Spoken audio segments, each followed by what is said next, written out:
అందరికీ నమస్కారం. రామాయణం ఒక పుక్కిటి పురాణం కాదు. మన మధ్యనే జరిగిన ఓ వాస్తవ గాథ అన్నది భక్తుల నమ్మకం.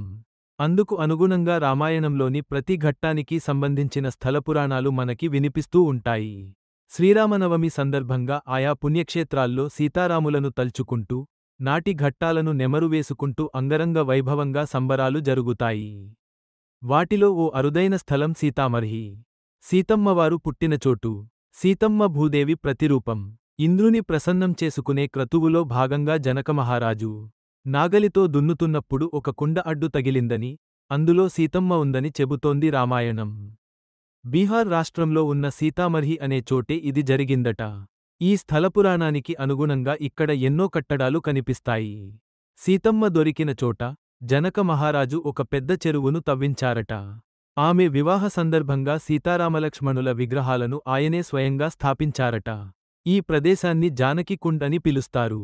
ఇక ఆ ఊరిలోనే సీతమ్మ జన్మించినందుకు గుర్తుంగా భవ్యమైన జానకి మందిరం కూడా నిర్మించారు. కాలక్రమంలో ఈ ప్రదేశం అంతా కూడా అడవిలా మారిపోయిందట. ఇలాంటి సమయంలో బీర్బల్ దాస్ అనే స్వామీజీకి సీతామర్హి గురించి దివ్యదర్శనం కలిగింది.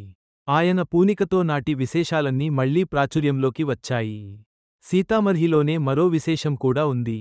లంక నుంచి వచ్చిన సీతమ్మ స్వచ్ఛతను నిరూపించుకొమ్మంటూ రాముడు ఆదేశిస్తాడు. అప్పుడు ఆమె అగ్నిప్రవేశం చేస్తుంది. ఈ ఘట్టం జరిగింది కూడా సీతామర్హిలోనే అని చెబుతారు. ఇందుకు నిరూపణగా ఇక్కడ వేడి నీటి బుగ్గలు కనిపిస్తాయి. సీతమ్మవారిని దహించలేకపోయిన అగ్ని అక్కడి భూగర్భంలోని నీటిలోకి చేరి ఇలా ఉబికి వస్తోందని భక్తులు నమ్ముతారు.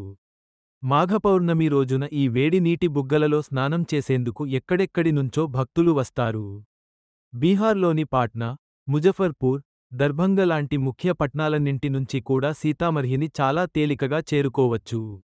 ఉత్తర భారతదేశంలో చాలామందికి తెలియని అరుదైన పర్యటక కేంద్రాల్లో ఇది కూడా ఒకటి.